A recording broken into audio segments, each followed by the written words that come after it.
Guys এখন বাজে হচ্ছে 11:45 আর আমি হচ্ছে ইউনিভার্সিটির ফি পেমেন্ট করতেছি। দেখেন অনলাইনে পে করে বিকাশে, বিকজ সারাদিন প্যারাই ছিলাম, যাওয়ার মতো অপশন ছিল না।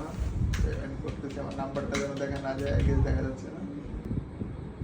আমার এক্সাম 7 তারিখ থেকে শুরু হবে, ঈদের পর অবধি চলবে। আমাদের সবাই দোয়া করেন, পেমেন্ট করে দিচ্ছি।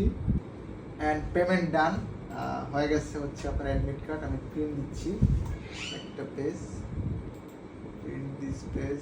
আচ্ছা অলরেডি আগে প্রিন্ট হচ্ছে। ভাই 6টা এক্সাম, টিয়া পাখি ও দুঃখে বলতেছে যে তুমি কেমনে দেবা এতগুলো এক্সাম। সারাদিন অফিসে প্যারাই থাকি, মানে ইনফ্যাক্ট অফিসে করে চলতেছে। তুমি কি এক্সাম দিবা? দিবা এক্সাম? গাইস ও এক্সাম দিবে, দেখেন দেখতেছে এক্সাম দিবা? দিবা দিবা 6টা এক্সাম, বেশি না। তুমি দিলে তোমাকে স্পেশাল মিস্টেক হবে। দিবা এক্সাম? তো এটা নিতে চাই, কামড় দাও, খবর দাও। এই সাবাস, ওইটাকে সিনেবেল দেখনি। দেখেন এই এই যে আকামটা করলা তুমি, এই তো সাবাস। কাগজ খাচ্ছে বোকা মেয়ে, কাগজ খাবে। ওরে বুঝছি তুমি এক্সাম দিতে চাও না, তুমি এক্সাম দিতে বিরক্ত। টাটা, আপনাদেরকেও টাটা।